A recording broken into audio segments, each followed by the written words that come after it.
In one of my most recent videos, I did a coaching my subscribers video and you guys absolutely loved it. So we are going to be repeating the exact same thing here today. But before we jump in the video, I do want to mention that this advice that I'm giving you guys is very universal. Just keep in mind that when I am giving this advice, it's just something that I'm seeing from the outside, and it doesn't essentially fix your problems. It just means it's something that you might not be seeing. I would also like to add that if you guys want advice on your training, your matches, or tournaments, send them to me via Instagram, but when you send me your videos, don't send me 10 paragraphs and 30 videos. I don't have time to go through it all. I recommend maybe you guys sending a video or two, quick paragraph, and it'll be a lot easier for me to throw in here. So without further ado, let's get started. And our first subscriber comes by the name of Marin. I hope I didn't butcher that. And the message goes as follows. Hey man, I just want you to know that I follow you and I like your videos. I wanted to send you my workout video for arm wrestling if you don't mind. I'm a beginner, but I want to learn and get better at it. I don't go to a gym. I don't have any clubs nearby, so I practice with improvised equipment. Don't worry, I got you. So the video, he sends 3 videos. Let's take a quick look. So as you can tell in the video here, he's using bands at a kitchen table. I think most people don't really have that much access when it comes to arm wrestling equipment, so good job on you for being able to improvise. Using some side pressure here. I mean, it's very, very simple stuff. Goes inside, I like that. So as you can tell here, it's pretty basic stuff. Just pretty much going straight side pressure, a little bit of cup on the bands. Let's check out the next video. Seems to be pretty much the same thing. And he's switching hands. Same concept. I like how he's mimicking actually being on an arm wrestling table. I think that's also very key. But then realizes there's no pegs on the kitchen table. Wrist curls, I like it. I like the wrist curls. All right, I'll stop it there just because each video is pretty much the same thing. Bands is a tricky one, but the resistance is there. It increases as you come in for your reps. So, hey man, good job. But let's go to the table and I'll show you some stuff. Here are a couple things I think you could possibly do, right, in order to become a better arm wrestler. Just diversify what you're doing. Let's say you are on a 3-4 day split. Your workout will be 20 to 30 minutes. 60%, 70% doesn't really matter. 4 sets, 15 reps. If it's just back pressure, combine that with maybe some fingers. Easy, super easy. Do that a bunch and then take a break, come back the next day, do the same thing but do side pressure. And if you want to incorporate European hook training, adjust the rubber band that you have in a way that if you want to do your side pressure, everything is being driven to the side. You're just supinating to the pad. Now in your case, it seems to be a kitchen table, so you only have so much access. Keep in mind, for anybody who only has access to bands, this isn't going to make you an elite arm wrestler, a very technical arm wrestler.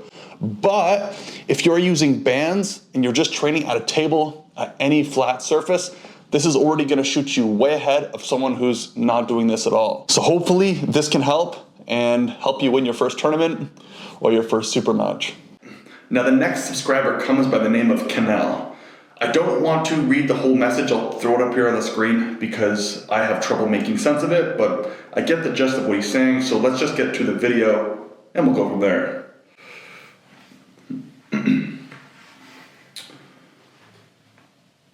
I would also like to add that he is the guy on the left. So gets the pin. Let's do one quick rewatch. You can tell he's battling and he's going for the pin. And there we go, he pins.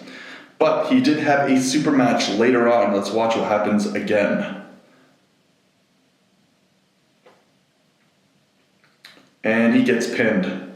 So he won the first match and then lost the second match.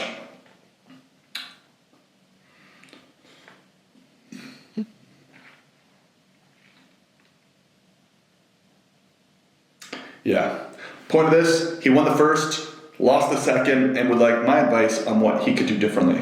Let's just go to the arm wrestling table for this one. So out of all the subscribers in this video, this is one of the ones I want you guys to pay attention to the most that could save you from having a loss at some point, especially when you won your first match and then you don't understand why you lost the second one. Follow along. So in the first matchup, he lines up, he gets everything that he wants essentially. As the match has that ready go, he leans forward, scoops his hand, was able to catch, and now is fighting in a position where he feels strong. Off that ready go, leans on that bicep a little bit, but also a lot of focus on that cup and the shoulder. So eventually, when he's sitting here, he's able to work his opponent, and his opponent clearly doesn't feel comfortable, and eventually off the third time, he gets the pin. The second time they have a super match, instead of him pushing forward, you can see in the video, he actually pulls back. So he pulls back and his wrist gets compromised, and that tightness where he felt so strong in that cup, he's now further away and everything's disconnected.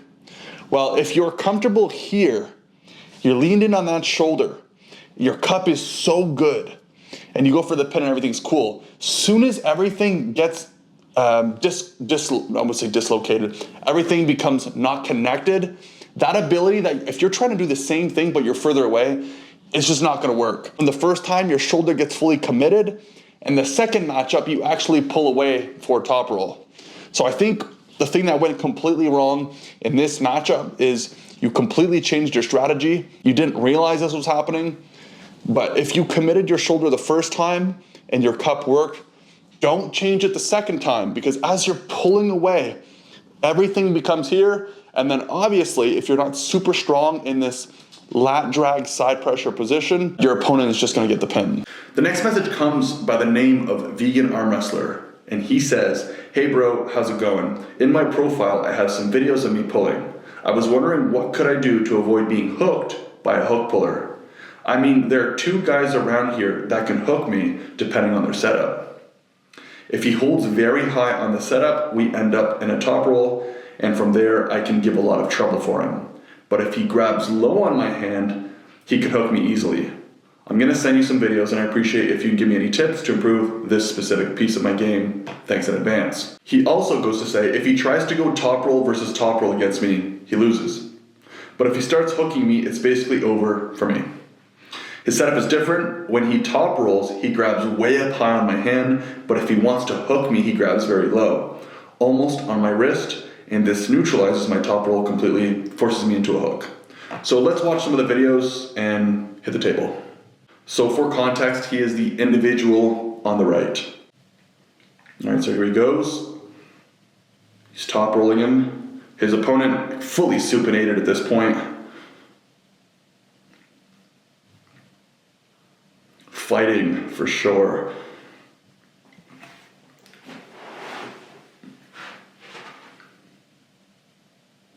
And then loses. All right, let's check out the next one.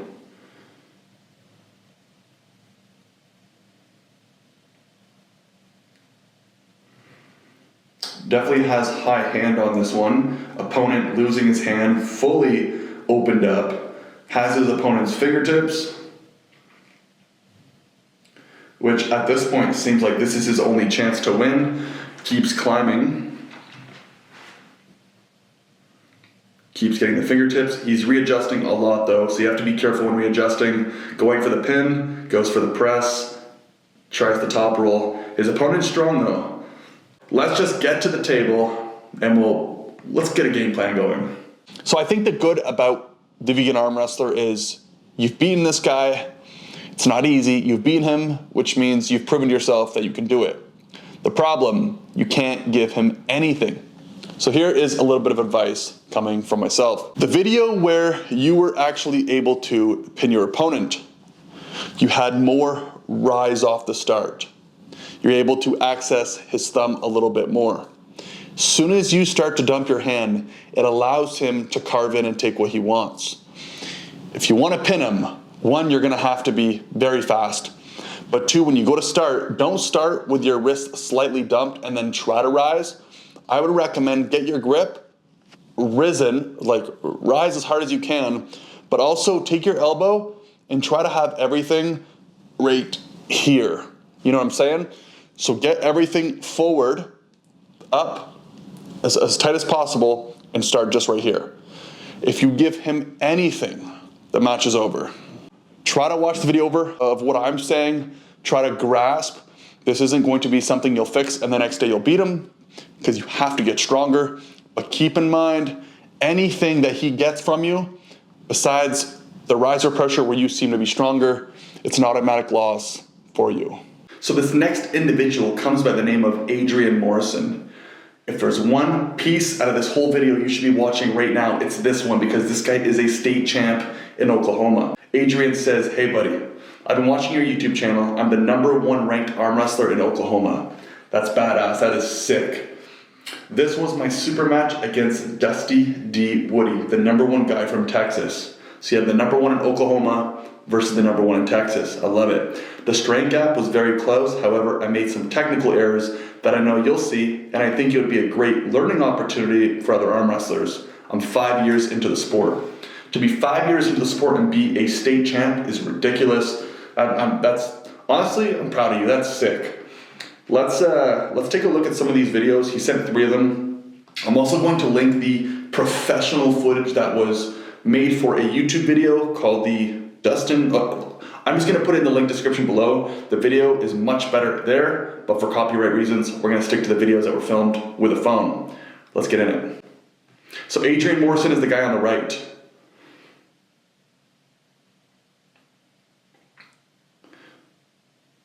So you can see in the first video here, he pulls off the, I'm just gonna call him the Texas guy. I'm gonna call him the Texas guy. Full side pressure, supinated a little bit, drags Dustin, the Texas guy, off the pad. Let's go to the second video. Different story though. Dustin gets what he wants, gets the pin. Let's rewatch that one more time. This is some high-level arm wrestling, so if you guys are watching, stay tuned, because we're going on a full breakdown on this. That's sick. All right, let's go to the third video. Yeah, this match here, the third one's a longer one. This is for 1,000 US cash. I would like to know who put the money up for this, because you can tell these guys are redlining like it's no one's business. I would have loved to see this match in person. But yeah, Adrian fairly opened up. Dustin from Texas opened up as well. Both have actually pretty good positioning. Okay. But as you can see here, the guy from Texas gets the win. He also says, I'm 192 pounds and I compete at 198. And he's also the title holder for the 242 pounds in Oklahoma. Wild. Let's just hit the table and try to get a viewpoint for what I see that you might not.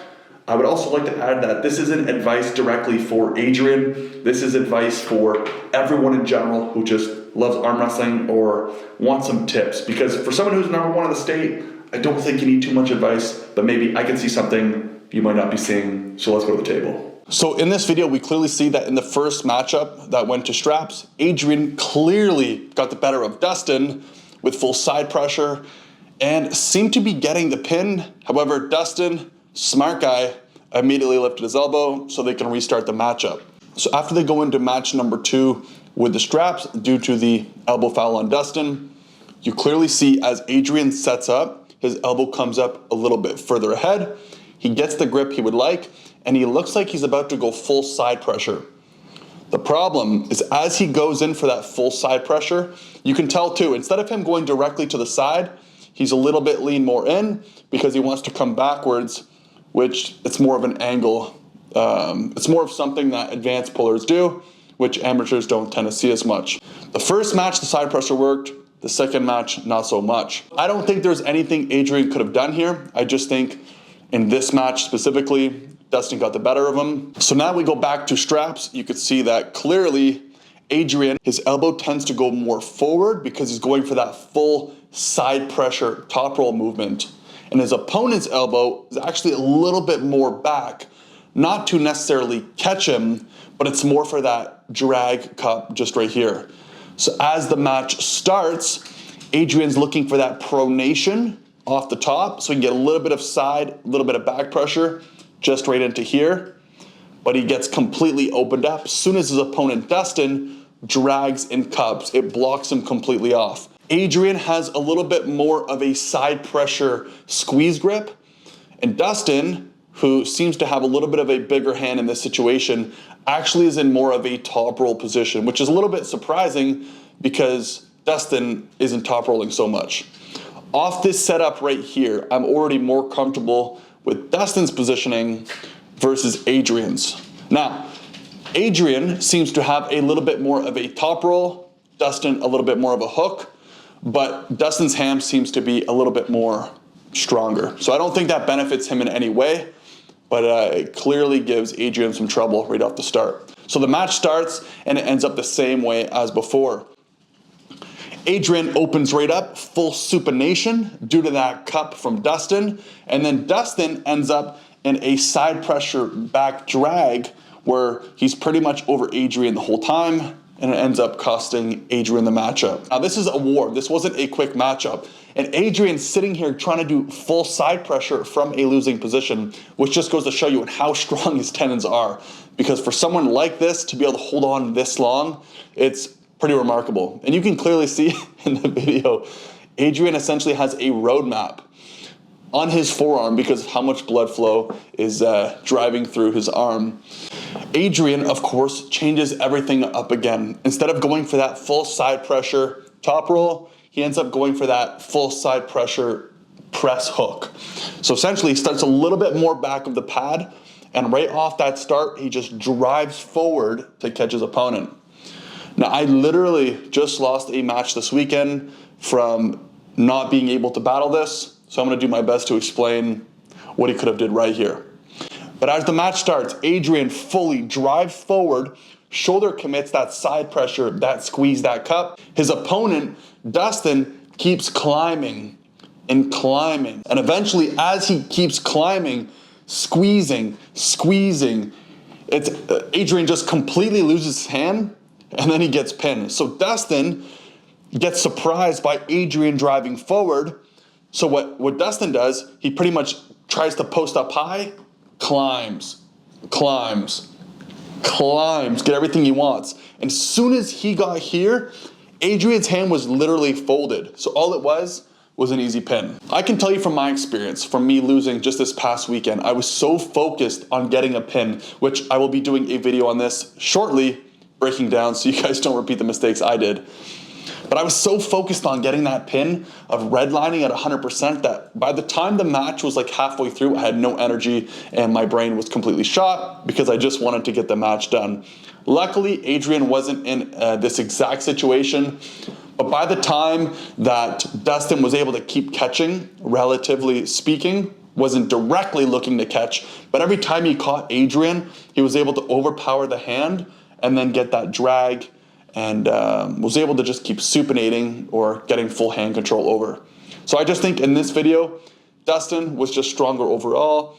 Adrian was the more technical arm wrestler, and I would honestly just love to see a rematch at some point. I did speak with Adrian before and after of going through this match, just so we can have some clarification on both of our mindsets of what we see is going on and how you guys can learn from this. So Adrian does tell me, he says, "That's the thing, I didn't commit to a lane. Round 1, I went into a hook, and that was my ticket. Round 2, I didn't set it hard enough, and I fouled intentionally, thinking I would get a restart, because I didn't clarify what the rules were.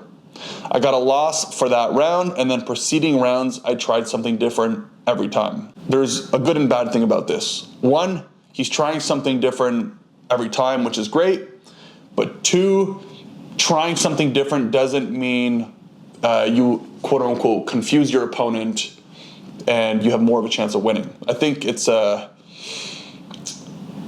depends, right? He then goes on to say, so I guess the main takeaway would be just understanding and familiarizing yourself with the rule set and wherever you're competing.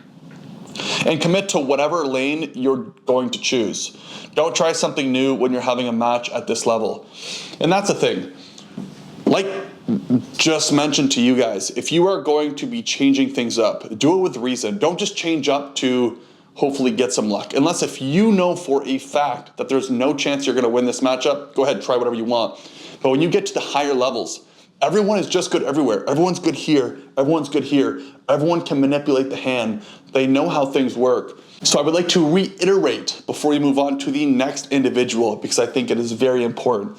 From my perspective, I honestly did not see too much that could have went wrong for Adrian. In fact, I just think that Dustin was not better technically, but just overall stronger. I will say that after Adrian kept switching it up, that Dustin was able to adjust, which I think it's very smart of him. But as Adrian is mentioning, to just keep switching it up in between rounds completely without having an exact familiarization of rules and understanding why you're doing certain things could cost you the match. And to be honest, I've also been guilty of it as well, especially this last weekend. I'm 21 minutes in this video and I'm now realizing I do not have enough place in here to put all of you guys who I've been very thankful you've reached out and sent me your clips. But here's what I'm going to do moving forward. I'm going to take all the best clips that I think you guys could learn the best from, that are the most valuable, and I'll make a monthly coaching video so we can all learn and get to see you guys here on the channel. But to be honest, I just don't have enough. Like, this video would be an hour long and I'm 21 minutes in. So moving forward, there will be a better system that we can actually do some learning from, because I just don't think it's fair for me to throw in 30, 40 people and the video just be legitimately hours long. About 2 weeks ago, I did a match, a super match, where I arm wrestled a Ukrainian freak, and it was an absolute war. So I'm just gonna leave the video right there. Go take a watch, and I'll see you guys in the next video. Thank you. Peace.